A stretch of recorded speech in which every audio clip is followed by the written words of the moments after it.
ಸಮಾರಂಭದಲ್ಲಿ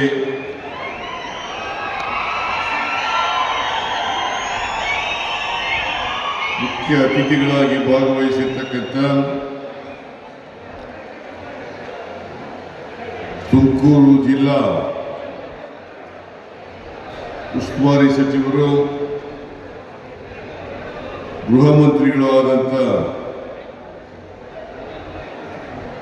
doctor G Parameshwar ಅವರ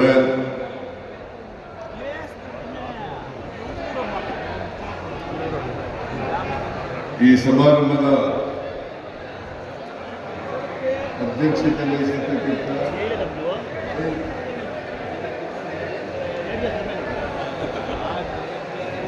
ಪಾವಗಡ ವಿಧಾನಸಭಾ ಕ್ಷೇತ್ರದ ಶಾಸಕರು ಆದಂಥ ಶ್ರೀ ಎಚ್ ವಿ ವೆಂಕಟೇಶ್ ಅವರು,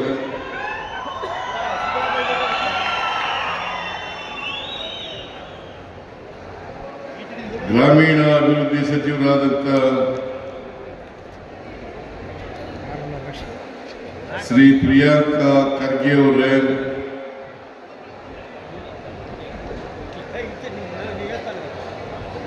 ದೆಹಲಿಯ ಕರ್ನಾಟಕ ಭವನದ ವಿಶೇಷ ಪ್ರತಿನಿಧಿ ಹಾಗೂ ಶಿರಾ ವಿಧಾನಸಭಾ ಕ್ಷೇತ್ರದ ಶಾಸಕರು ಮಾಜಿ ಮಂತ್ರಿಗಳು ಆದಂಥ ಶ್ರೀ ಜಯಚಂದ್ರ ಅವರೇ,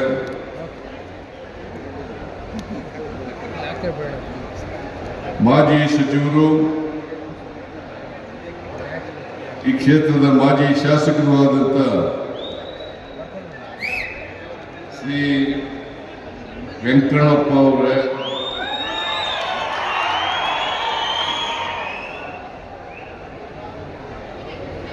ಚಳ್ಳಕೆರೆ ವಿಧಾನಸಭಾ ಕ್ಷೇತ್ರದ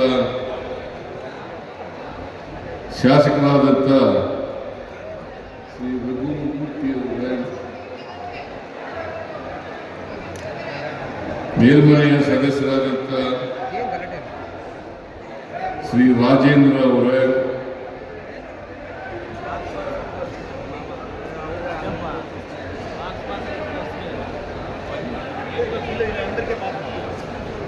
ಇನ್ನೊಬ್ಬರು ಮೇಲ್ಮನೆಯ ಸದಸ್ಯರಾದಂಥ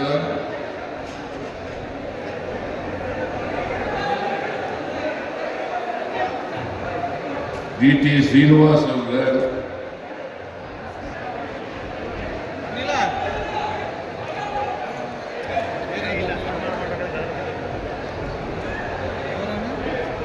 ತುಮಕೂರು ಜಿಲ್ಲೆಯ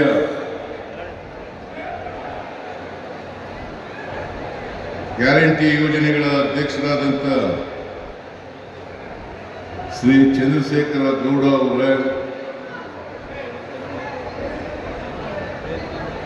ಸರ್ಕಾರದ ಕಾರ್ಯದರ್ಶಿ ಗ್ರಾಮೀಣಾಭಿವೃದ್ಧಿ ಇಲಾಖೆ ಶ್ರೀ ಸಮೀರ್ ಶುಕ್ಲಾ ಅವರೇ,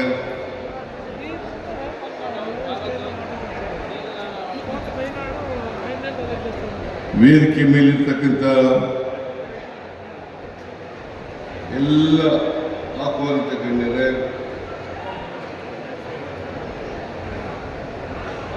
ಜಿಲ್ಲಾ ಅಧಿಕಾರಿ ಸ್ನೇಹಿತರೆ, ಇಲ್ಲಿ ಇಷ್ಟೊಂದು ಬೃಹತ್ ಸಂಖ್ಯೆಯಲ್ಲಿ ನೆರೆದಿರ್ತಕ್ಕಂಥ ಆತ್ಮೀಯ ಅಣ್ಣ ತಮ್ಮಂದಿರ, ಅಕ್ಕ ತಂಗಿಯರೇ, ಮಾಧ್ಯಮದ ಸ್ನೇಹಿತರೆ, ಇವತ್ತು ಪಾವಗಡ ಪಟ್ಟಣದಲ್ಲಿ ಒಂದು ಸುವರ್ಣಾಕ್ಷರದಲ್ಲಿ ಬರೆದಿಡಬೇಕಾದಂಥ ದಿನ.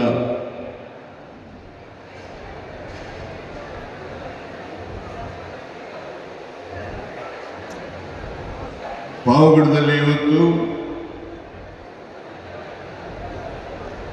ವೆಂಕಟೇಶ್ ಅವರ ನೇತೃತ್ವದಲ್ಲಿ ಒಂದು ಇತಿಹಾಸವನ್ನು ನಿರ್ಮಾಣ ಮಾಡಿದ್ದೀವಿ.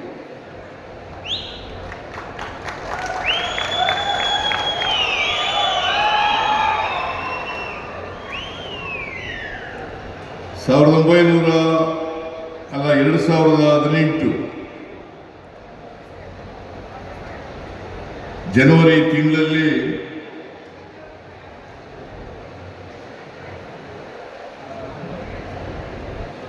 ಪಾವಗಡಕ್ಕೆ ಮತ್ತು ಇತರ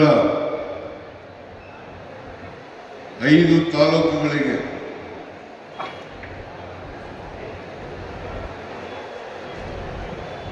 ಪಾವಗಡ, ಚಳ್ಳಕೆರೆ,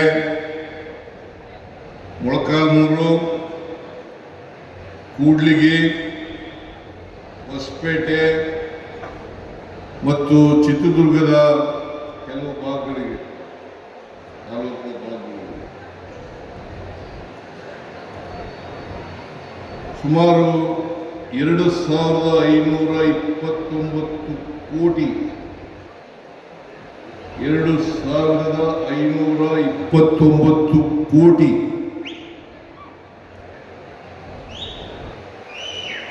ಈ ಪ್ರಾಜೆಕ್ಟ್ ಕಾಸ್ಟ್ ಒಟ್ಟು ಕುಡಿಯ ನೀರು ಬರೀ ಪಾವಗಡ ಒಂದಕ್ಕೆ ಅಲ್ಲ, 6 ತಾಲೂಕುಗಳಲ್ಲಿ ಇವತ್ತು ಕುಡಿಯ ನೀರನ್ನು ಕೊಡ್ತಕ್ಕಂಥ ಕಾರ್ಯಕ್ರಮ ಇದು. ಈ ತಾಲೂಕುಗಳಲ್ಲದೆ 2 ಪಟ್ಟಣ ಪ್ರದೇಶಗಳಿಗೆ ಕುಡಿಯ ನೀರನ್ನು ಕೊಡ್ತಾ ಇದ್ದೇವೆ. ಒಂದು ಮೊಳಕಾಲ್ಮೂರು ಮತ್ತು ಇನ್ನೊಂದು ಪಾವಗಡ ಮತ್ತು ಮೊಳಕಾಲ್ಮೂರು. ನೀವೆಲ್ಲರೂ ಕೂಡ ಫ್ಲೋರೈಡು, ನೈಟ್ರೇಟ್ ನೀರನ್ನು ಕುಡಿತಕ್ಕಂಥ ಪರಿಸ್ಥಿತಿ ಇತ್ತು. ಫ್ಲೋರೈಡ್ನಿಂದ ಅನೇಕ ಕಾಯಿಲೆಗಳಿಗೆ ತುತ್ತಾಗ್ತಕ್ಕಂಥ ಪರಿಸ್ಥಿತಿ ಇತ್ತು. ಅದು ನಿವಾರಣೆ ಮಾಡಬೇಕು ಅಂತೇಳಿ ವೆಂಕಟಪ್ಪನವರು, ಪಾವಗಡದ ಉಗ್ರಪ್ಪ, ವೆಂಕಟೇಶ್ ಮತ್ತು ಜಿ ಪರಮೇಶ್ವರ, ಜಯಚಂದ್ರ ಇವರೆಲ್ಲರೂ ಕೂಡ ಕುಡಿಯ ನೀರಿನ ಪ್ರಾಜೆಕ್ಟ್ ಆಗಲೇಬೇಕು. ಇದಾದರೆ ಮಾತ್ರ ನಮ್ಮ ಜನ ಉಳಿಲಿಕ್ಕೆ ಸಾಧ್ಯ ಆಗ್ತದೆ. ಇವತ್ತು ಅನೇಕ ಕಾಯಿಲೆಗಳಿಗೆ ತುತ್ತಾಗ್ತಾ ಇದ್ದಾರೆ. ಅದರಿಂದ ವಿಮೋಚನೆ ಆಗಬೇಕಾದ್ರೆ ಕುಡಿಯ ನೀರನ್ನ ಕೊಡ್ಲೇಬೇಕು, ಎಲ್ಲಿಂದಾರು ತಗೊಬಂದು ಅಂತೇಳಿ ನಮ್ಮ ಸರ್ಕಾರ ಯೋಚನೆ ಮಾಡಿತು. ನಾವೆಲ್ಲ ಯೋಚನೆ ಮಾಡಿದ್ವು. ಸುಮಾರು 200 ಕಿಲೋಮೀಟರ್ ದೂರದಿಂದ ತುಂಗಭದ್ರಾ ಡ್ಯಾಮ್ ತುಂಗಭದ್ರಾ ಡ್ಯಾಮ್ ಹಿನ್ನೀರು ಅಲ್ಲಿಂದ ತಂದು ಇವತ್ತು ಪಾವಗಡಕ್ಕೆ ನೀರನ್ನು ಕೊಡ್ತಾ ಇದ್ದೇವೆ. 200 ಕಿಲೋಮೀಟರ್ ಇಲ್ಲಿಂದ ತುಂಗಭದ್ರಾ ಡ್ಯಾಮ್ 200 ಕಿಲೋಮೀಟರ್ ಆಗ್ತದೆ. ಆ 200 ಕಿಲೋಮೀಟರ್ ಇಂದ ಇಲ್ಲಿಗೆ ತಂದು ಕುಡಿಯ ನೀರನ್ನು ಕೊಡ್ತಾ ಇದ್ದೀವಿ. ಬಹುಶಃ ಇನ್ನೂ ಮುಂಚಿತವಾಗಿ ಈ ಕುಡಿಯ ನೀರಿನ ಯೋಜನೆ ಮುಗಿತಾ ಇತ್ತು. ಮಧ್ಯದಲ್ಲಿ 5 ವರ್ಷ ನಾವು ಸರ್ಕಾರ ಇರಲಿಲ್ಲ. ಇದ್ದಿದ್ರೆ ಇನ್ನು 3-4 ವರ್ಷ ಮುಂಚಿತವಾಗೇನೆ ಕುಡಿಯ ನೀರನ್ನ ನಿಮ್ಮೆಲ್ಲರಿಗೂ ಕೂಡ ಕುಡಿಯ ನೀರನ್ನು ಕೊಡ್ತಕ್ಕಂಥ ಕೆಲಸವನ್ನು ಮಾಡ್ತಾ ಇದ್ದಾರೆ. 2050ನೇ ಇಸ್ವಿಯವರೆಗೆ ಈ ಯೋಜನೆಯನ್ನು ಮಾಡಿರ್ತಕ್ಕಂಥದ್ದು. 2050ನೇ ಇಸ್ವಿಯವರೆಗೆ ಸುಮಾರು 17.5 ಲಕ್ಷ ಜನರಿಗೆ 17.5 ಲಕ್ಷ ಜನರಿಗೆ ಶುದ್ಧವಾದಂಥ ನದಿ ನೀರನ್ನ ಕೊಡ್ತಕ್ಕಂಥ ಯೋಜನೆ ಯಾವುದಾದ್ರೂ ಇದ್ರೆ ಈ ಕುಡಿಯ ನೀರಿನ ಯೋಜನೆ ಅಂತಕ್ಕಂಥದನ್ನ ಅರ್ಥ ಮಾಡ್ಕೋಬೇಕಾಗ್ತದೆ. ಈ ಯೋಜನೆ ಪ್ರಾರಂಭ ಆದಾಗ ಎಚ್.ಕೆ. ಪಾಟೀಲ್ ಗ್ರಾಮೀಣಾಭಿವೃದ್ಧಿ ಸಚಿವರಾಗಿದ್ದರು. ಅದಾದ್ಮೇಲೆ ಕೃಷ್ಣ ಬೈರೇಗೌಡರಾದರು. ಆಮೇಲೆ ಈಗ ಪ್ರಿಯಾಂಕಾ ಖರ್ಗೆ ಅವರಾಗಿದ್ದಾರೆ. ಪ್ರಿಯಾಂಕಾ ಖರ್ಗೆ ಅವರ ಕಾಲದಲ್ಲಿ ಈ ಯೋಜನೆ ಮುಗಿದಿದೆ. ನಾವು ಬಂದು ಅಧಿಕಾರಕ್ಕೆ ಬಂದು 2 ವರ್ಷ ಆಯ್ತು. 2 ವರ್ಷದಲ್ಲಿ ಉಳಿದ ಕೆಲಸವನ್ನೆಲ್ಲ ಮಾಡಿ ಯೋಜನೆಯಿಂದ ಇವತ್ತು ಜನರಿಗೆ ನೀರು ಕೊಡ್ತಕ್ಕಂಥ ಪ್ರಯತ್ನವನ್ನು ಮಾಡಿದ್ದೇವೆ. ಈ ಯೋಜನೆ ಬಹುಶಃ ನಿಮ್ಗೆಲ್ಲರಿಗೂ ಕೂಡ ಸಂತೋಷವನ್ನು ಉಂಟು ಮಾಡಿದೆ ಅಂತಕ್ಕಂಥ ಮಾತುಗಳನ್ನ ಹೇಳಲಿಕ್ಕೆ ಬಯಸ್ತಾ ಇದ್ದೀನಿ. ನೀವು ನಿಮ್ಮ ಮಕ್ಕಳು ಏನು ಅನೇಕ ರೋಗಗಳಿಗೆ ತುತ್ತಾಗ್ತಾ ಇದ್ರಿ, ಫ್ಲೋರೈಡ್ ನೀರನ್ನು ಕುಡಿದು ಅಂಗವಿಕಲತೆ ಏನು ಬರ್ತಾ ಇತ್ತು. ಅಂಗವಿಕಲತೆ ಇನ್ನು ಮುಂದೆ ಬರಲಿಕ್ಕೆ ಸಾಧ್ಯ ಇಲ್ಲ. ಇನ್ನು ಮುಂದೆ ಅನೇಕ ರೋಗಗಳಿಗೆ ನೀವು ತುತ್ತಾಗ್ತಕ್ಕಂಥ ಪರಿಸ್ಥಿತಿ ಇಲ್ಲ. ಆದ್ರಿಂದ ಈ ಯೋಜನೆ ಬಹಳ ಉಪಯೋಗ ಆಗ್ತಾ ಇರ್ತಕ್ಕಂಥದ್ದು. 17 ಲಕ್ಷ ಜನರಿಗೆ ಕುಡಿಯ ನೀರನ್ನು ಕೊಡ್ತಾ ಇದ್ದೀವಿ. ನಿಮ್ಮೂರಿನಲ್ಲಿ ಪಾವಗಡ ತಾಲೂಕು ಒಂದರಲ್ಲೇ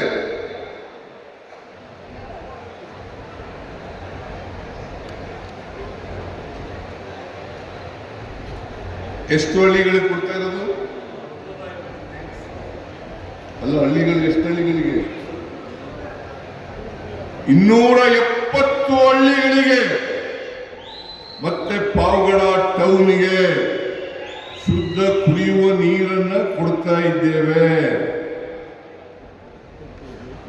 ನನಗೇನಪ್ಪ ಬಹಳ ಸಂತೋಷ ಆಗ್ತಾ ಇದೆ ಅಂತಂದ್ರೆ, ನಾನೇ ಈ ಕುಡಿಯ ನೀರಿನ ಯೋಜನೆಗೆ ಶಂಕುಸ್ಥಾಪನೆಯನ್ನ ಮಾಡಿದದ್ದು, ಮತ್ತೆ ನಾನೇ ಉದ್ಘಾಟನೆಯನ್ನು ಕೂಡ ಮಾಡಿದ್ದೇನೆ. ವೆಂಕಟೇಶ್ ಅವರ ಎಲೆಕ್ಷನ್ಗೆ ಬಂದಾಗ, ಪ್ರಚಾರಕ್ಕೆ ಬಂದಾಗ ನಾನು ಇದೇ ಮಾತನ್ನು ಹೇಳಿದ್ದೆ. ನಾನು ಶಂಕುಸ್ಥಾಪನೆಯನ್ನು ಮಾಡಿದ್ದೇನೆ, ನಾನೇ ಉದ್ಘಾಟನೆಯನ್ನು ಕೂಡ ಮಾಡ್ತೇನೆ ಅಂತಕ್ಕಂಥ ಮಾತುಗಳನ್ನು ಇವತ್ತು ಉದ್ಘಾಟನೆ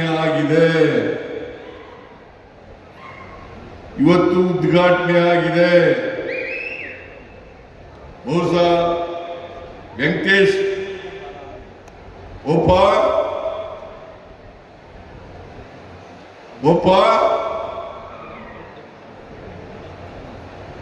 ಬಹಳ ಖುಷಿ ಪಟ್ಟಿರ್ತಕ್ಕಂಥ ಶಾಸಕ ಅಂತ ಹೇಳಿ ನಾನು ಭಾವಿಸ್ಕೊಂಡಿದ್ದೇನೆ. ಯಾಕಂದ್ರೆ ಅವರ ಕಾಲದಲ್ಲಿ ಈ ಯೋಜನೆ ಪೂರ್ಣವಾಗಿತ್ತು.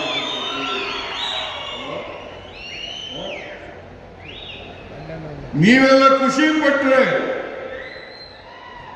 ಸರ್ಕಾರನೂ ಖುಷಿ ಪಡ್ತದೆ, ನಾನೂ ಕೂಡ ಖುಷಿ ಪಡ್ತೀನಿ, ಜಿ ಪರಮೇಶ್ವರ್ ಅವರು ಖುಷಿ ಪಡ್ತಾರೆ, ವೆಂಕಟಪ್ಪ ಖುಷಿ ಪಡ್ತಾರೆ, ಮತ್ತೆ ವೆಂಕಟೇಶ್ ಕೂಡ ಖುಷಿ ಪಡ್ತಾರೆ ಅಂತಕ್ಕಂಥ ಮಾತುಗಳನ್ನು ಹೇಳಲಿಕ್ಕೆ ಬಯಸ್ತಾ ಇದ್ದೀನಿ.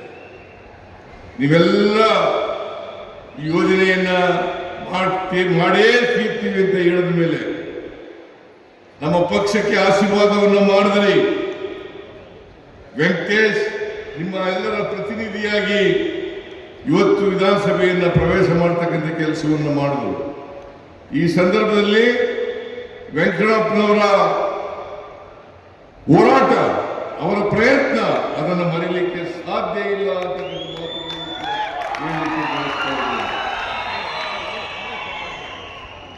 ನನಗಂತೂ ಬಹಳ ಸಂತೋಷ ಆಗಿದೆ. ಯಾಕಂತಂದ್ರೆ ಹಳ್ಳಿಯ ಜನರಿಗೆ ಬಹುಶಃ ಈ ದೇಶದಲ್ಲಿ ಬೃಹತ್ ಯೋಜನೆಗಳಲ್ಲಿ ಇದೂ ಒಂದು ಯೋಜನೆ ಅಂತಕ್ಕಂಥ ಮಾತುಗಳನ್ನ ಹೇಳಲಿಕ್ಕೆ ಬಯಸ್ತಾ ಇದ್ದೇನೆ. ಬಿಜೆಪಿ ಸರ್ಕಾರ ಕಾರಜೋಳ ಹೊರಟೋದ್ರು ಹೇಳ್ತಿದ್ದೆ ನಾನು.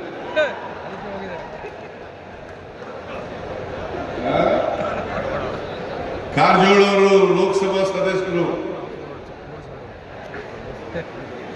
ನಾನು ಕೇಳ್ತೀನಿ, ಬಿಜೆಪಿಯವರು ಯಾವತ್ತಾದ್ರೂ ಕೂಡ ಕರ್ನಾಟಕದಲ್ಲಿ ಇಂತಹ ಒಂದು ಯೋಜನೆಯನ್ನು ಮಾಡಿದ್ದಾರಾ?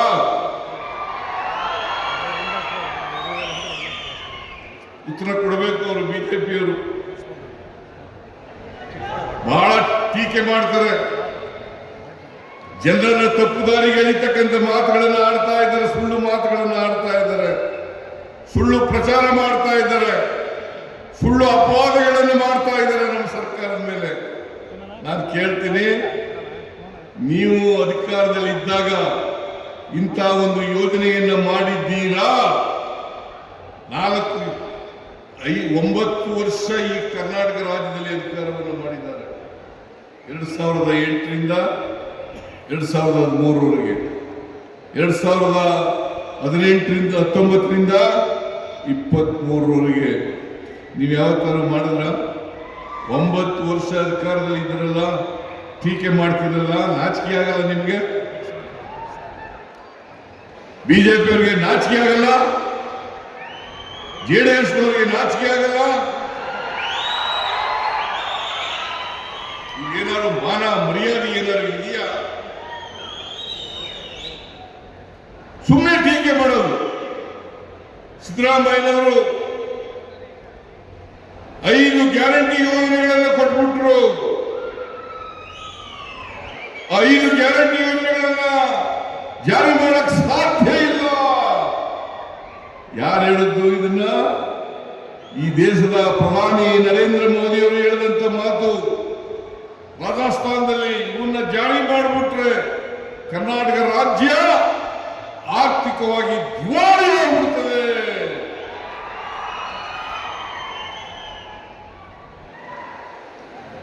ಅಶೋಕ ಹೇಳ್ತಾನೆ,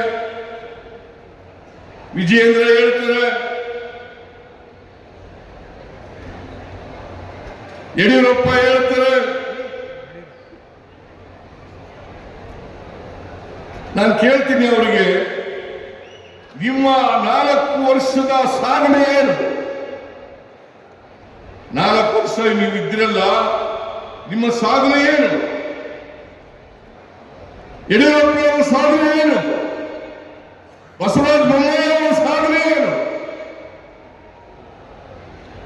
ಇವತ್ತು ಪಾವಗಡ ತಾಲೂಕಿನಲ್ಲಿ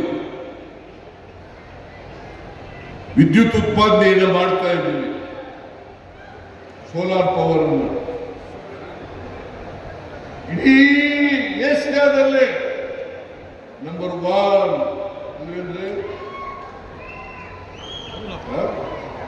ಅಂದ್ರೆ ಗೆಳೆಯ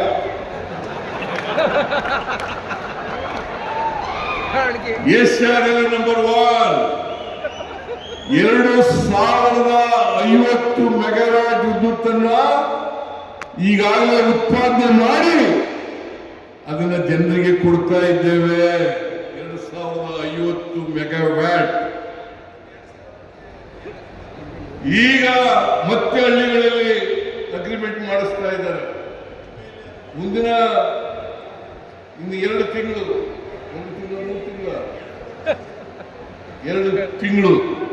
2400 ಮೆಗಾವ್ಯಾಟ್ ಅಲ್ಲ, 2000 ಮೆಗಾವ್ಯಾಟ್ ಈ ಕುಡಿಯ ನೀರಿನ ಯೋಜನೆ, ಸೋಲಾರ್ ಎನರ್ಜಿ ಯೋಜನೆ ಇದು ಆದ್ಮೇಲೆ ಪಾವಗಡ ಚಿತ್ರನೇ ಬದಲಾವಣೆ ಆಗ್ಬಿಟ್ಟಿದೆ. ಪಾವಗಡ ಚಿತ್ರನೇ ಬದಲಾವಣೆ ಆಗ್ಬಿಟ್ಟಿದೆ. ಇವತ್ತು ನಂಜುಂಡಪ್ಪನವರ ವರದಿನಲ್ಲಿ ಬಹಳ ಅತ್ಯಂತ ಹಿಂದುಳಿದ ತಾಲೂಕು ಪಾವಗಡ ಅಂತೇಳಿ ಗುರುತಿಸಲ್ಪಟ್ಟಿತ್ತು. ಅತ್ಯಂತ ಹಿಂದುಳಿದ ತಾಲೂಕು ಅಂತ ಪಡಿತು. ತುಮಕೂರಿನಲ್ಲಿ ಕೊನೆ ಸ್ಥಾನದಲ್ಲಿತ್ತು. ಇವತ್ತು ಕೊನೆಯ ಸ್ಥಾನದಲ್ಲಿ ಇಲ್ಲ, ಮೇಲೆ ಕೊಂಡು ಹೋಗ್ಬಿಟ್ಟಿದೆ, ಮೊದಲನೇ ಸ್ಥಾನದಲ್ಲಿದೆ.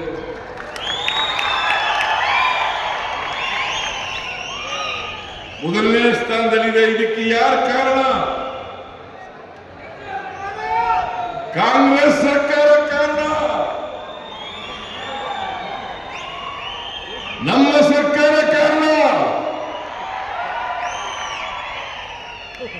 ಅಲ್ವಾ? ನೀವು ಒಪ್ತೀರಾ ಇಲ್ಲ? ಒಪ್ತೀರಾ ಇಲ್ಲ? ಇವತ್ತು ವೆಂಕಟೇಶ್ ಹೇಳಿದ್ರು 10,000 5,000 ಇದ್ದಂತ 1 ಎಕರೆ ಜಮೀನು ಬೆಲೆ ಇವತ್ತು 20 ಲಕ್ಷ 25 ಲಕ್ಷ ಆಗಿದೆ.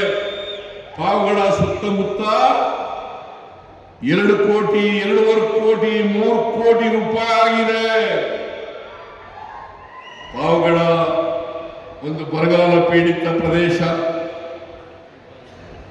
ರಾಜಕೀಯವಾಗಿ ಆರ್ಥಿಕವಾಗಿ ಸಾಮಾಜಿಕವಾಗಿ ಅತ್ಯಂತ ಹಿಂದುಳಿದಿರ್ತಕ್ಕಂಥ ತಾಲೂಕು. ಏನ್ರಿ ವೆಂಕಟರಮಣಪ್ಪ, ನೀವು ಬಹಳ ವರ್ಷ MLA ಆಗಿದ್ರಿ ಅಲ್ವಾ?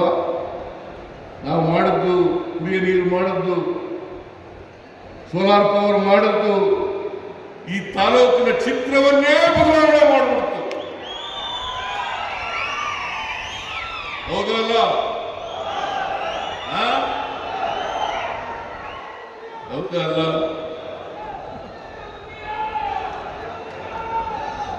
ಮತ್ತೆ ನೀವು ಯಾವಾಗಲೂ ಕೂಡ ವೆಂಕಟರಮಣಪ್ಪನಿಗೆ ವೆಂಕಟೇಶ್ಗೆ ಚಿರಋಣಿಯಾಗಿರ್ಬೇಕಲ್ಲ, ಕಾಂಗ್ರೆಸ್ ಪಕ್ಷಕ್ಕೆ ಚಿರಋಣಿಯಾಗಿರ್ಬೇಕಲ್ಲ. ಯಾವ ಕಾರಣಕ್ಕೂ ಕೂಡ ವೆಂಕಟೇಶ ಎಲ್ಲಿವರೆಗೆ ರಾಜಕೀಯದಲ್ಲಿ ಚುನಾವಣೆಯಲ್ಲಿ ನಿಂತಿರ್ತಾರೆ ಅಲ್ಲಿವರೆಗೆ ನೀವು ಆಶೀರ್ವಾದವನ್ನು ಮಾಡುತ್ತಲೇ ಇರಬೇಕು. ಕಾಂಗ್ರೆಸ್ ಪಕ್ಷಕ್ಕೆ ಆಶೀರ್ವಾದವನ್ನು ಮಾಡಬೇಕು. JDSನವರು ಬಣ್ಣದ ಮಾತುಗಳಾಡ್ತಾರೆ, ಬಣ್ಣದ ಮಾತುಗಳಾಡ್ತಾರೆ. ಹೊಸ ಕಾರವಾಳಿದ್ರು ಹೇಳ್ತಿದ್ದೆ, ಕಾರವಾಳಿ ಇಲ್ಲ. ಕರ್ನಾಟಕದಿಂದ 4.5 ಲಕ್ಷ ಕೋಟಿ ಪ್ರತಿ ವರ್ಷ ತೆರಿಗೆ ವಸೂಲು ಮಾಡಿಕೊಡ್ತಕ್ಕಂಥದ್ದು. ಕರ್ನಾಟಕದಿಂದ 4.5 ಲಕ್ಷ ಕೋಟಿ ಕರ್ನಾಟಕದಿಂದ ತೆರಿಗೆ ವಸೂಲು ಮಾಡಿಕೊಡ್ತಕ್ಕಂಥದ್ದು. ನಾವು ಕೇಂದ್ರ ಸರ್ಕಾರ ಕೊಡ್ತಕ್ಕಂಥದ್ದು 4.5 ಲಕ್ಷ ಕೋಟಿ. ನಮ್ಗೆ ವಾಪಸ್ ಎಷ್ಟು ಬರ್ತದೆ ಗೊತ್ತಾ? ಬರೀ 65,000 ಕೋಟಿ.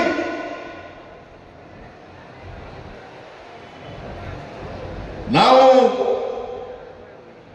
ತೆರಿಗೆ ರೂಪದಲ್ಲಿ 1 ರೂಪಾಯಿ ಕೊಟ್ಟರೆ ನಮಗೆ ವಾಪಸ್ ಬರ್ತಕ್ಕಂಥದ್ದು 15 ಪೈಸೆ ಮಾತ್ರ. ಈ ಕಾರಜೋಳಿ ಯಾವತ್ತಾದ್ರೂ ಕೇಳಿದಾರ? ಲೋಕಸಭೆಯಲ್ಲಿ ಕೇಳಿದಾರ? 17 ಜನರನ್ನ ಗೆಲ್ಲಿಸ್ಕೊಟ್ಟಿದ್ದೀರಿ ಕಳೆದ ಲೋಕಸಭಾ ಚುನಾವಣೆಯಲ್ಲಿ.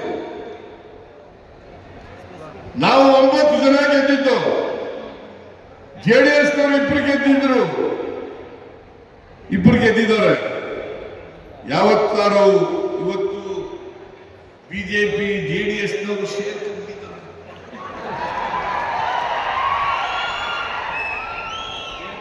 ಕಳೆದ ಚುನಾವಣೆಯಲ್ಲಿ ನಾವು 136 ಸ್ಥಾನಗಳಲ್ಲಿ ಗೆದ್ದ ಮೇಲೆ ಇನ್ನು JDSಗೆ ಭವಿಷ್ಯ ಇಲ್ಲ ಅಂತೇಳಿ ಬಿಜೆಪಿ ಜೊತೆ ಸೇರ್ಕೊಂಡು ಕಳೆದ ಲೋಕಸಭಾ ಚುನಾವಣೆಯಲ್ಲಿ 2 ಸ್ಥಾನಗಳನ್ನು ತಗೊಂಡು ಅವರು ಪ್ರತಿ ವರ್ಷ ಅವರ ಶಕ್ತಿ ಕುಂತಾ ಇದೆ ಅಲ್ವಾ? ಇಲ್ಲಿ JDSನವರು ಶಾಸಕರಾಗಿದ್ದವರು ಕಳಿಸ್ತಾರೆ. JDSನವರ ದಯಮಾಡಿ JDSನವರು ಯಾವ ಕಾರಣಕ್ಕೂ ಕೂಡ ಯಾವತ್ತೂ ಕೂಡ ಅಧಿಕಾರಕ್ಕೆ ಬರಲಿಕ್ಕೆ ಸಾಧ್ಯ ಇಲ್ಲ. ನಾನು JDSನಲ್ಲಿದ್ದಾಗ 2004ರಲ್ಲಿ 59 ಸ್ಥಾನಗಳನ್ನು ಗೆದ್ದಿದ್ದು. ಕಳೆದ ವಿಧಾನಸಭೆಯಲ್ಲಿ ಎಷ್ಟು ಗೆದ್ದರು ಅವರು? 18 ಸ್ಥಾನಗಳನ್ನು ಮಾತ್ರ. ಯಾಕಂತಂದ್ರೆ ಜೆಡಿಎಸ್ ಇನ್ನೂ ಕಡಿಮೆ ಆಗ್ತದೆ. ಮುಂದಿನ ವಿಧಾನಸಭಾ ಚುನಾವಣೆಗೆ ಇನ್ನೂ ಕಡಿಮೆ ಸ್ಥಾನಗಳನ್ನು ಗೆಲ್ತಾರೆ. ಇಲ್ಲಿ 100ಕ್ಕೆ 100 ಜೆಡಿಎಸ್ನವರು ಸೋಲ್ತಾರೆ ಅಲ್ವೇನ್ರಿ? ಏನು ಈ ಕಡೆಯವರೆಲ್ಲ ಕೈ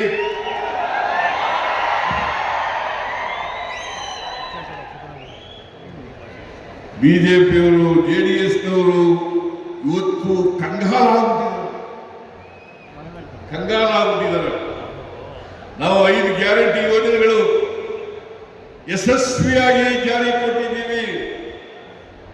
ನಾವು ಅಧಿಕಾರಕ್ಕೆ ಬಂದ ಮೇ 20 ನಾವು ಅಧಿಕಾರಕ್ಕೆ ಬಂದದ್ದು ಮೇ 20, 2023. ಜೂನ್ 11ನೇ ತಾರೀಕಿಗೆ ಜೂನ್ 23 11ನೇ ತಾರೀಕು ಜೂನ್ 23, 2023ನೇ ಇಸವಿ ಜೂನ್ 11ನೇ ತಾರೀಕಿಗೆ ಶಕ್ತಿ ಯೋಜನೆಯನ್ನು ಜಾರಿ ಮಾಡೋದು. ಇವತ್ತು 500 ಕೋಟಿಗೂ ಹೆಚ್ಚು ಜನ, 500 ಕೋಟಿಗೂ ಹೆಚ್ಚು ಮಹಿಳೆಯರು, ಏನಮ್ಮ ತಾಯಿ ಮಹಿಳೆಯರಿದ್ದಾರ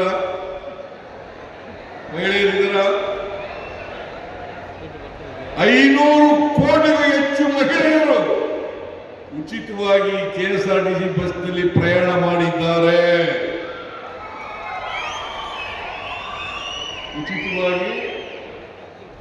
ಮೊನ್ನೆ ಒಂದು ವಾರದ ಹಿಂದೆ ನಾನು 500ನೇ ಕೋಟಿ ಟಿಕೆಟ್ ಅನ್ನು ಮಹಿಳೆಗೆ ಕೊಟ್ಟೆ. 500 ಕೋಟಿ ಮಹಿಳೆಯರು ಉಚಿತವಾಗಿ KSRTC ಬಸ್ನಲ್ಲಿ ಪ್ರಯಾಣ ಮಾಡಿದ್ದಾರೆ ಅಂತಕ್ಕಂಥದ್ದನ್ನು ನಾನು ಘೋಷಣೆ ಮಾಡಿದೆ.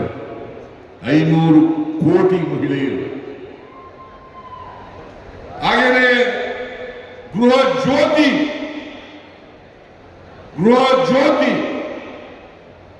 200 ಯೂನಿಟ್ ಒಳಗೆ ಫ್ರೀ ಕರೆಂಟ್. 1,64,00,000 ಕುಟುಂಬಗಳು, 1,64,00,000 ಕುಟುಂಬಗಳು. ಜೊತೆಗೆ ಅನ್ನಭಾಗ್ಯ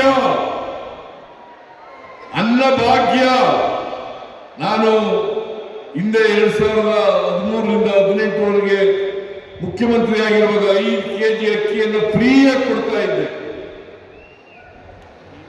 ಆಮೇಲೆ ಅದನ್ನು ಮುಂದುವರಿಸಿದ್ರು. ಈ ಸಾರಿ ಅಧಿಕಾರಕ್ಕೆ ಬಂದ ಮೇಲೆ ಇನ್ನೂ 5 kg ಅಕ್ಕಿಯನ್ನು ಹೆಚ್ಚಾಗಿ ಕೊಟ್ಟು 10 kg ಅಕ್ಕಿಯನ್ನ ಬಡವರಿಗೆ ಕೊಡ್ತಕ್ಕಂಥ ಕೆಲಸವನ್ನು ಮಾಡ್ತಾ ಇದ್ದೀವಿ. ಹೊಟ್ಟೆ ತುಂಬ ಊಟ ಮಾಡಬೇಕು ಬಡವರು ಯಾರು ಕೂಡ ಹಸುವಿನಿಂದ ಮಲಗಬಾರದು. ಕರ್ನಾಟಕ ಹಸಿವು ರಾಜ್ಯ ಆಗಬೇಕು. ಯಾವ ಕಾರಣಕ್ಕೂ ಕೂಡ ಬಡವರು ಹಸುವಿನಿಂದ ಮಲಗಬಾರದು ಅಂತೇಳಿ ಇನ್ನ 5 kg ಅಕ್ಕಿಯನ್ನು ಜಾಸ್ತಿ ಕೊಡ್ತಕ್ಕಂಥ ಕೆಲಸವನ್ನು ನಮ್ಮ ಸರ್ಕಾರ ಮಾಡುತ್ತೆ. ಇದು 3ನೇ ಗ್ಯಾರಂಟಿ. 4ನೇ ಗ್ಯಾರಂಟಿ ಗೃಹಲಕ್ಷ್ಮಿ. ಇಲ್ಲೆಲ್ಲ ಮಹಿಳೆಯರಿದ್ದಾರೆ. ಗೃಹಲಕ್ಷ್ಮಿ ಏನ್ರಮ್ಮ? ತಿಂಗಳಿಗೆ 2,000 ರೂಪಾಯಿ ಕೊಡ್ತಾ ಇದ್ದೀವಿ. ಇದು ಒಳ್ಳೇದಾಗಿದೆ ಕೆಟ್ಟದಾಗಿದೆ ನಿಮ್ಗೆ? 2,000 ರೂಪಾಯಿ ತಿಂಗಳಿಗೆ 1,23,00,000 1,23,00,000 ಕುಟುಂಬಗಳಿಗೆ, ಕುಟುಂಬದ ಯಜಮಾನಿಯರಿಗೆ 2,000 ರೂಪಾಯಿ ತಿಂಗಳಿಗೆ. ನಾನು ಬೆಳಗಾವಿಗೆ ಹೋಗಿದ್ದೆ. ಬೆಳಗಾವಿಯಲ್ಲಿ ಒಬ್ಬ ಅಜ್ಜಿ ಬಂದಿದ್ಲು, ಹೋಳಿಗೆ ತಗೊಂಡ್ಬಂದಿದ್ಲು, ಒಬ್ಬಟ್ಟು. ಒಬ್ಬಟ್ಟು ನನಗೆ ಒಬ್ಬಟ್ಟು ಕೊಟ್ಲು, ಹೋಳಿಗೆ ಕೊಟ್ಲು. ಏನಮ್ಮ ತಾಯಿ ಅಂತ ಕೇಳಿದೆ. ನೀವು 2,000 ರೂಪಾಯಿ ಕೊಟ್ಟಿದ್ದೀರಲ್ಲ, ಆ 2,000 ರೂಪಾಯಿನೆಲ್ಲ ಉಳಿಸಿ ಇಡೀ ಊರಿಗೆ, ನಮ್ಮ ಊರಿಗೆ ಹೋಳಿಗೆ ಊಟ ಹಾಕಿದ್ದೇನೆ ಅಂತ ಹೇಳಿದೆ. ಇದರಿಂದ ಹೊಟ್ಟೆ ಉರಿಯವರಿಗೆ ಬಿಜೆಪಿ, JDS-ನವರಿಗೂ ಹೊಟ್ಟೆ ಉರಿ ತಡ್ಕೊಳಕ್ಕಾಗಲ್ಲ.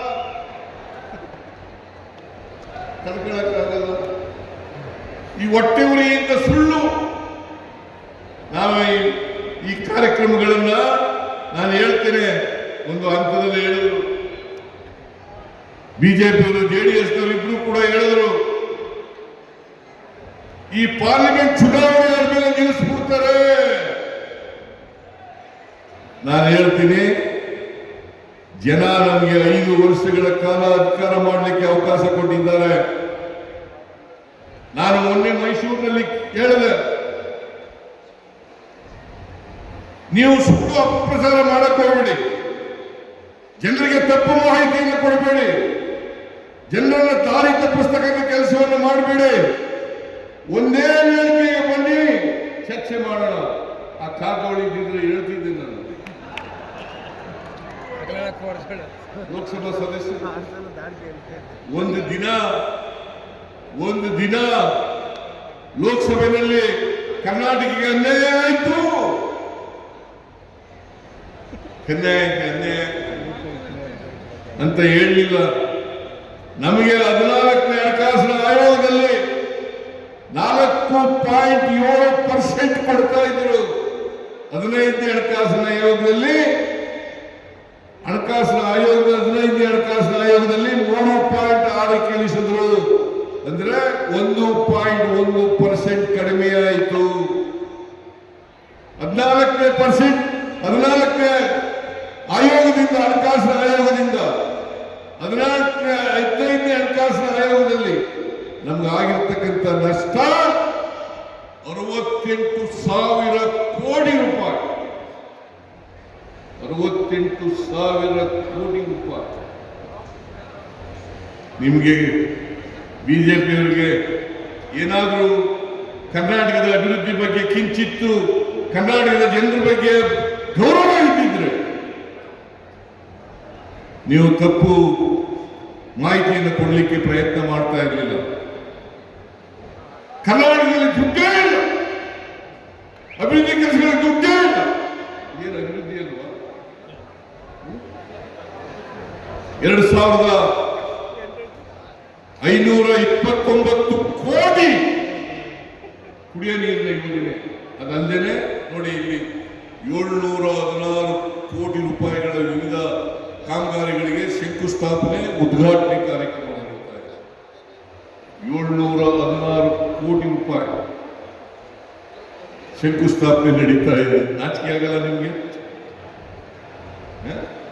ಸುಳ್ಳು. ದಯಮಾಡಿ ನಿಮ್ಮಲ್ಲಿ ಕೈ ಮುಗಿದು ಪ್ರಾರ್ಥನೆ ಮಾಡ್ತೇನೆ, ಬಿಜೆಪಿಯವರು ಸುಳ್ಳಿನ ಸರದಾರರು, ಸುಳ್ಳೇ ಸೀಮರು, ಸುಳ್ಳೇ ಅವರ ಮನೆಯ ದೇವರು. ಅವರ ಮಾತುಗಳನ್ನು ನಂಬಕ್ಕೆ ಹೋಗಬೇಡಿ. ಅವ್ರ ಮಾತುಗಳನ್ನ ನಂಬಕ್ಕೆ ಹೋಗ್ಬೇಡಿ. ಯಾರಾದರೂ JDS ಪರವಾಗಿದ್ರೆ, ಬಿಜೆಪಿ ಪರವಾಗಿದ್ರೆ ಅವ್ರ ಜೊತೆಲೂ ಕೂಡ ಮಾತಾಡಿ ದಯಮಾಡಿ. ಕಾಂಗ್ರೆಸ್ ಪಕ್ಷ ಮಾತ್ರ ಈ ರಾಜ್ಯದ ಬಡವರು, ದಲಿತರು, ಹಿಂದುಳಿದವರು, ಅಲ್ಪಸಂಖ್ಯಾತರು, ಮಹಿಳೆಯರು, ರೈತರು, ಕಾರ್ಮಿಕರು ಇವರು ಪರವಾಗಿರ್ತಕ್ಕಂಥ ಸರ್ಕಾರ. ನಾವು ಯಾವತ್ತೂ ಕೂಡ ಜಾತಿ ಮಾಡಿಲ್ಲ, ಯಾವತ್ತೂ ಕೂಡ ಒಂದು ಧರ್ಮದ ಪರವಾಗಿ ಮಾತಾಡಿಲ್ಲ. ಆಮೇಲೆ ಒಂದೇ ಪಕ್ಷಕ್ಕೆ ಕೊಟ್ಟಿಲ್ಲ. ಕಾಂಗ್ರೆಸ್ನವರ ಕೊಟ್ಟಿರೋದು ನಾವು ಅಕ್ಕಿ ಕೊಟ್ಟಿರೋದು, ಕರೆಂಟ್ ಕೊಟ್ಟಿರೋದು, ಬಸ್ನಲ್ಲಿ ಓಡಾಡೋದು ಫ್ರೀಯಾಗಿ, ಯುವ ನಿಧಿ ಕಾರ್ಯಕ್ರಮ ಜಾರಿ ಕೊಟ್ಟಿರ್ತಕ್ಕಂಥದ್ದು, ಅಕ್ಕಿ ಕೊಟ್ಟಿರೋದು, ಕರೆಂಟ್ ಕೊಟ್ಟಿರೋದು, ಇವೆಲ್ಲ ಒಂದೇ ಪಕ್ಷದವರು ಕೊಟ್ಟಿದೀವ? ಇವರು ಗಿರಾಕಿಗಳು ಭಾರತೀಯ ಭಾರತೀಯ ಜನತಾ ಪಕ್ಷದ ಬಡವರಿಗೂ ಕೂಡ ಕೊಟ್ಟಿದ್ದೇವೆ. ಭಾರತೀಯ ಜನತಾ ಪಕ್ಷದ ಬಡವರಿಗೂ ಕೂಡ ಕೊಟ್ಟಿದ್ದೇವೆ. ಅದರಿಂದ ಒಂದು ಪಕ್ಷಕ್ಕೆ, ಒಂದು ಧರ್ಮದ ಜನರಿಗೆ, ಒಂದು ಜಾತಿಯ ಜನರಿಗೆ ಕೊಟ್ಟಿರ್ತಕ್ಕಂಥದ್ದಲ್ಲ. ಕರ್ನಾಟಕ ಸರ್ವತೋಮುಖವಾದಂತಹ ಅಭಿವೃದ್ಧಿ ಆಗಬೇಕು. ಯಾವ ಪಾವಗಡ ತಾಲೂಕು ಇನ್ನುಳಿದಿತ್ತು, ಇವತ್ತು ಮುಂದಕ್ಕೆ ಬರಬೇಕಾದ್ರೆ ಈ ಎಲ್ಲ ಕಾರ್ಯಕ್ರಮಗಳನ್ನು ಮಾಡಿರೋದ್ರಿಂದ ಮುಂದೆ ಬರಲಿಕ್ಕೆ ಸಾಧ್ಯ ಆಯಿತು. ಇದು ಇಡೀ ರಾಜ್ಯದಲ್ಲಿ ಮಾಡ್ತಾ ಇದ್ದೀವಿ, ಇಡೀ ರಾಜ್ಯದಲ್ಲಿ ಮಾಡ್ತಾ ಇದ್ದೀವಿ. ಅದರಿಂದ ದಯಮಾಡಿ ತಾವೆಲ್ಲ ಅರ್ಥ ಮಾಡ್ಕೋಬೇಕು. ಇದು ಪಾವಗಡ ಒಂದೇ ತಾಲೂಕಲ್ಲ, ಕರ್ನಾಟಕದಲ್ಲಿ ಇರ್ತಕ್ಕಂಥ 240 ತಾಲೂಕುಗಳಿಗೆ, 224 ವಿಧಾನಸಭಾ ಕ್ಷೇತ್ರಗಳಿಗೆ ಎಲ್ಲ ಕಾರ್ಯಕ್ರಮಗಳನ್ನು ಕೂಡ ಕೊಡ್ತಾ ಇದ್ದೀವಿ ಅಂತಕ್ಕಂಥ ಮಾತುಗಳನ್ನು ನಿಮ್ಗೆ ಹೇಳಲಿಕ್ಕೆ ಬಯಸ್ತಾ ಇದ್ದೇನೆ. ಇದನ್ನು ಹೇಳಿ ಇವತ್ತು ಸೋಲಾರ್ ಎನರ್ಜಿ 2050 ಮೆಗಾವ್ಯಾಟ್ ವಿದ್ಯುತ್ತನ್ನ ಲೋಕಾರ್ಪಣೆ ಮಾಡಿದ್ದೇವೆ ಅಂತೇಳಿ ಘೋಷಣೆಯನ್ನ ಮಾಡ್ತಾ ಇದ್ದೇವೆ.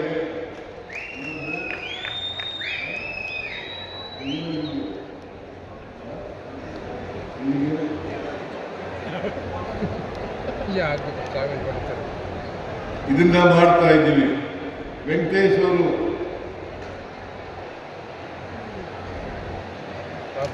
ಬಹಳ ಡಿಮ್ಯಾಂಡ್ಸ್ ಇಟ್ಟಿದ್ದಾರೆ.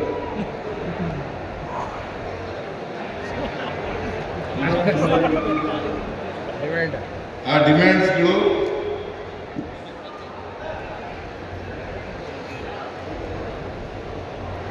ಬಹಳ ಡಿಮ್ಯಾಂಡ್ಸ್ಗಳನ್ನೆಲ್ಲ ಕೊಟ್ಟಿದ್ದಾರೆ. ಭದ್ರಾ ಮೇಲ್ದಂಡೆ ಹಾಗೂ ಎತ್ತುಗಳ ಯೋಜನೆ ಹೇಳಿ ತಾಲೂಕಿನ ಕೆರೆಗಳಿಗೆ ನೀರು ತುಂಬಿಸಿ ಅಂತ ಹೇಳಿದ್ದಾರೆ. ಮಾಡಲ್ಲ. ಈ ಭದ್ರಾ ಯೋಜನೆ 2023-24ರಲ್ಲಿ ಬಜೆಟ್ನಲ್ಲಿ 5300 ಕೋಟಿ ಕೊಡ್ತೀವಿ ಅಂತ ಘೋಷಣೆ ಮಾಡೋದು. ಸ್ವಲ್ಪ ಕಾರಣಗಳು ಇಲ್ಲ, ಕೇಳಿ ಅವರಿಗೆ ಲೋಕಸಭೆ ಸದಸ್ಯರಿಗೆ ಕೇಳಿ. 5300 ಕೋಟಿ ಕೊಡ್ತೀವಿ ಅಂತೇಳಿ ನಿರ್ಮಲಾ ಸೀತಾರಾಮನ್ ಹೇಳಿದ್ರು, ಬಜೆಟ್ನಲ್ಲಿ ಘೋಷಣೆ ಮಾಡಿದ್ರು. ಇವತ್ತುವರೆಗೆ ಒಂದು ಪೈಸೆ ಕೊಡಲಿಲ್ಲ.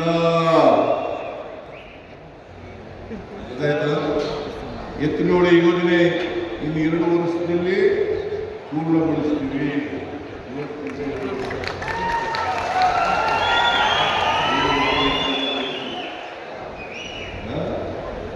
ನಿಮ್ಮ ಕೆರೆಗಳನ್ನು ಕೂಡ ನೀರು ತುಂಬಿಸ್ತಕ್ಕಂಥ ಕೆಲಸವನ್ನು ಮಾಡ್ತೀವಿ.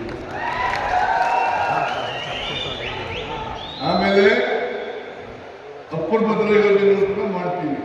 ಈಗ ನಿಮ್ಮ ವೆಂಕಟರಮಣ ಕೆರೆಗಳು ತುಂಬಿಸಬೇಕು ಅಂತ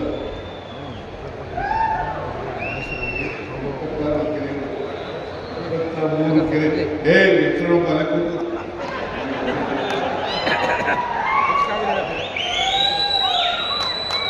23 ಕೆರೆಗಳಿಗೆ ಸಣ್ಣ ನೀರಾವರಿ ಯೋಜನೆ ಇಲಾಖೆಯಿಂದ ನೀರು ತುಂಬಿಸ್ಕೊಡಿ ಅಂತ ಹೇಳಿದ್ದಾರೆ. ಅದನ್ನು ಮಾಡಿಕೊಡ್ತಕ್ಕಂಥ ಕೆಲಸವನ್ನು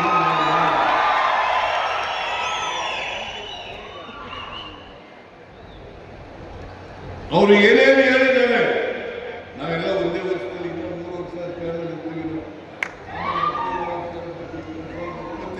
ಕೂಡ ನಾವೇ ಅಧಿಕಾರ ಬರೋರು. ಬಿಜೆಪಿ ತಿಪ್ಪಲ್ಲಾಗ ಕೂಡ ಬರಲ್ಲ. ಅವನು ವಿಜಯೇಂದ್ರ ಹೇಳ್ತಾರೆ, ಒಂದೇ ವೇದಿಕೆ ಬಾರಪ್ಪ ಚರ್ಚೆ ಮಾಡೋಣ ಅಂತಂದ್ರೆ ಚುನಾವಣೆ ಮಾಡಿ. ಜನ ನಮಗೆ ಓಟ್ ಕೊಟ್ಟಿರೋದು 5 ವರ್ಷದವರೆಗೆ. ಜನ ನಮಗೆ ಓಟ್ ಕೊಟ್ಟಿರೋದು ಎಷ್ಟು ವರ್ಷ? 5 ವರ್ಷದವರೆಗೆ. 2028 ಮೇ ತಿಂಗಳವರೆಗೂ ನಾವೇ ಇರ್ತೀವಿ. ನಾವು ಚುನಾವಣೆಗೆ ಎದುರುಕೊಳ್ಳೋರಲ್ಲ. ವಿಜಯೇಂದ್ರ, ನೀನು ನಿನ್ನ ಕುರ್ಚಿನೇ ಅಲ್ಲಾಡ್ತಾ ಇದೆ. 2028 ಇರ್ತೀವಿ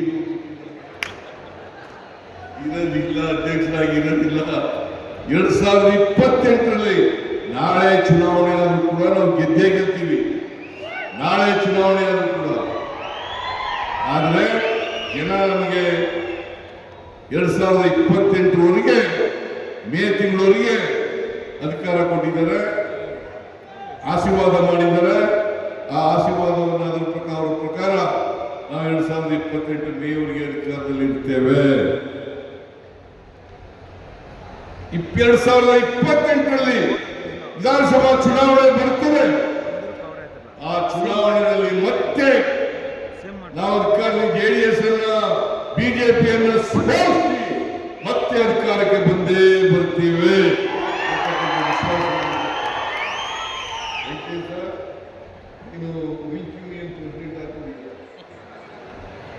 ತುಮಕೂರು ಮಿಲ್ಕ್ ಯೂನಿಯನ್ ಪ್ರೆಸಿಡೆಂಟ್. ಅದಕ್ಕೆ ಇವತ್ತು ಸವಲತ್ತುಗಳನ್ನು ಕೂಡ ಅನೇಕ ಸವಲತ್ತುಗಳನ್ನು ವಿತರಣೆ ಮಾಡಿದ್ದೀವಿ. ಹಾಲು ಕರೆಯ ಮಿಷಿನ್ ಅದನ್ನು ಕೂಡ ಕೊಡಿಸ್ತಕ್ಕಂಥ ಕೆಲಸವನ್ನು ಮಾಡಿದ್ದಾರೆ. ಏನೇ ಆಗಲಿ ನನಗೆ ಬಹಳ ಸಂತೋಷ ಏನಪ್ಪ ಅಂತಂದ್ರೆ, ಒಂದು ಅತ್ಯಂತ ಹಿಂದುಳಿದ ತಾಲೂಕು ಆರ್ಥಿಕವಾಗಿ ಸಾಮಾಜಿಕವಾಗಿ ಮೇಲೆ ಬರ್ತದೆ ಅಂತಂದ್ರೆ ಇದಕ್ಕಿಂತ ಸಂತೋಷದ ದಿನ ಇನ್ನೊಂದು ಇಲ್ಲ ಅಂತಕ್ಕಂಥ ಮಾತುಗಳನ್ನು ಹೇಳಲಿಕ್ಕೆ ಬಯಸ್ತೇನೆ. ನೀವು ಬಹಳ ಕೂತಿದ್ದೀರಿ, ನಿಮ್ಮ ಸಹನೆಯಿಂದ ಹೆಚ್ಚು ಪರೀಕ್ಷೆ ಮಾಡಲಿಕ್ಕೆ ಹೋಗಲ್ಲ. ಇವತ್ತು ಈ ಕುಡಿಯ ನೀರಿನ ಯೋಜನೆ ಮತ್ತೆ 2050 ಮೆಗಾವ್ಯಾಟ್ ವಿದ್ಯುತ್ ಯೋಜನೆ, ವಿದ್ಯುತ್ತಿನ ಘೋಷಣೆ, ಮತ್ತೆ 716 ಕೋಟಿ ರೂಪಾಯಿಗಳ ವಿವಿಧ ಕಾಮಗಾರಿಗಳ ಶಂಕುಸ್ಥಾಪನೆ ಮತ್ತು ಉದ್ಘಾಟನೆಯನ್ನ ಅತ್ಯಂತ ಸಂತೋಷದಿಂದ ನೆರವೇರಿಸಿ ನಿಮ್ಗೆಲ್ಲ ನಮಸ್ಕಾರಗಳನ್ನ ಹೇಳಿ ಮತ್ತೊಮ್ಮೆ ವೆಂಕಟೇಶ್ ಅವರನ್ನ ವಿಧಾನಸಭೆಗೆ ಕಳಿಸಿಕೊಡಿ ಅಂತ ಹೇಳಿ ಮನವಿಯನ್ನು ಮಾಡಿ ನಾನು ಪಾವಗಡಕ್ಕೆ ಬಂದಾಗ ಬಹಳ ಜನ ನನಗೆ ಗೌರವ ಕೊಟ್ಟಿದ್ದಾರೆ. ನೀವೆಲ್ಲ ಪ್ರೀತಿ ತೋರಿಸಿದ್ದೀರಿ, ಅಭಿಮಾನ ತೋರಿಸಿದ್ದೀರಿ. ನಿಮ್ಮೆಲ್ಲರಿಗೂ ಕೂಡ ಶರಣಾರ್ಥಿಯನ್ನ ಹೇಳಿ ನನ್ನ ಮಾತುಗಳನ್ನು ಮುಗಿಸ್ತೇನೆ. ಜೈ ಹಿಂದ್, ಜೈ ಕರ್ನಾಟಕ.